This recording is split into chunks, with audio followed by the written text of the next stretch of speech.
You may have noticed in the mail soon your assessor's notice of value, and it's all part of our conversation today with Bob McKibbin, the chair of the Board of Equalization for Mason County. Good morning, sir. Good morning, Jeff. Thanks for coming on the air with me today. I think a lot of people are getting these in the mail. They're starting to look at them. And what are they seeing when they see all these numbers on the assessor's notice of value?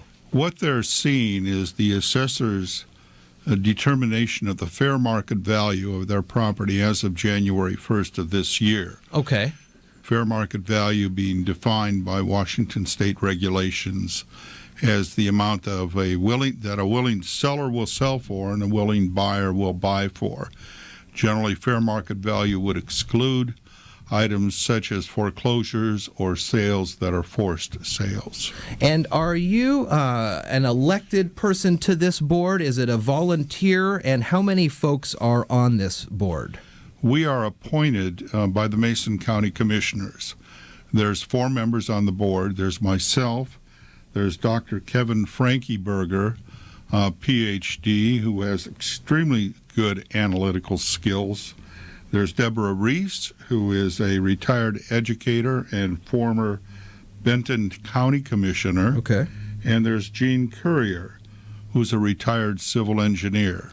So we're volunteers. Wow. So the assessor will send out the information with the values, the valuations that they deem, and then if someone has a problem with that, then they don't go to the assessor. They come to you guys and you hear about it. Well, that's not quite correct. All right. The first step is for them to contact the assessor's office and speak with an appraiser.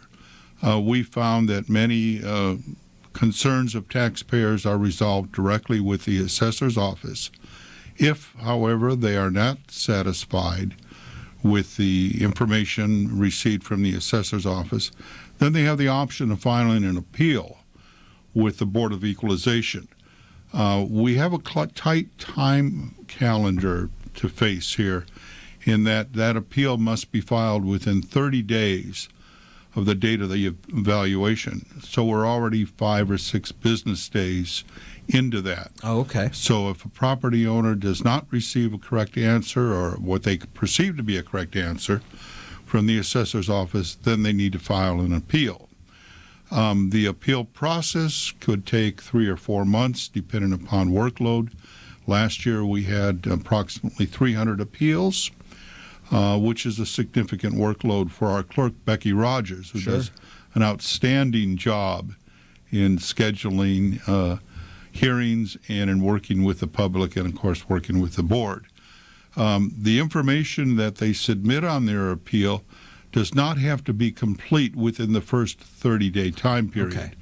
They have up to 7 business days prior to the hearing to submit any additional information that they may wish to. The information should justify their position as to why they feel the valuation does not reflect fair market value, and fair market value primarily being determined by comparable sales within their area. When somebody appeals this and we move to the point where they're in front of you and the board, is this on the property so you can look at the place, or is it in a chamber somewhere? No, the appeals are held within a chamber adjacent to the county courthouse. We generally allocate about an hour for each appeal. The appellant is there, or the property owner, along with the representative, perhaps 2 representatives from the county assessor's office.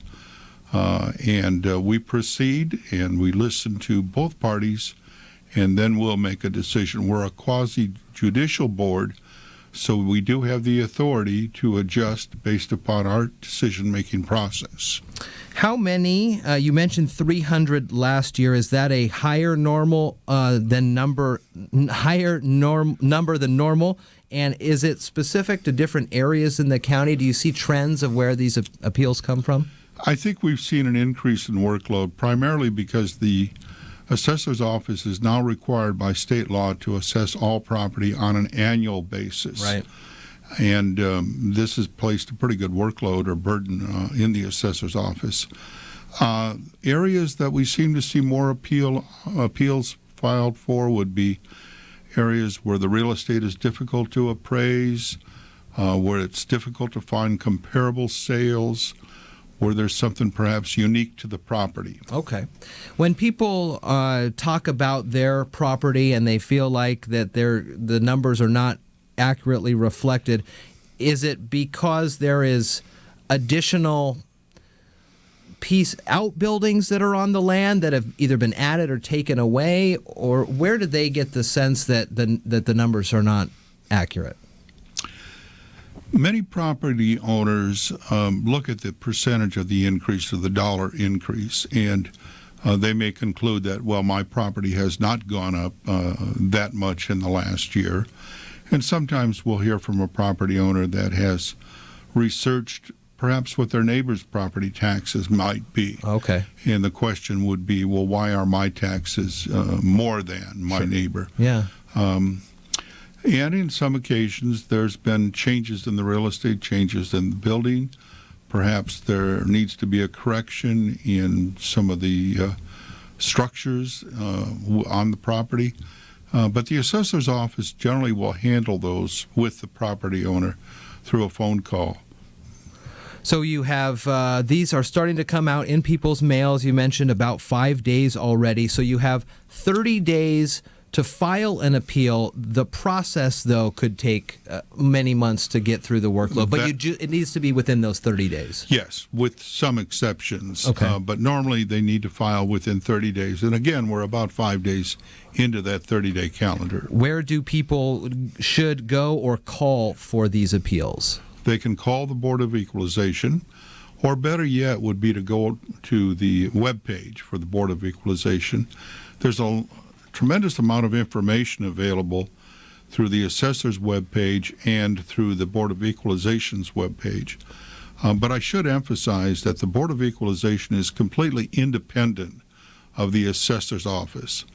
And as previously mentioned, we are appointed by county commissioners, and we have very little direct interface with the assessor's office except in the appeal process. Bob McKibbin is the chair of the Board of Equalization for Mason County, on the air with me today. We'll get the links and the phone numbers on this interview up on the website later this morning. But Bob, thanks for coming in and talking with me about this. I know when you get these in the mail, a lot of folks are really combing over those numbers to make sure that they are accurate as best that they see. And if you feel like perhaps the numbers are a bit skewed either way, you can get in contact with the assessor or move on to the Board of Equalization. Thanks, Bob, for coming in.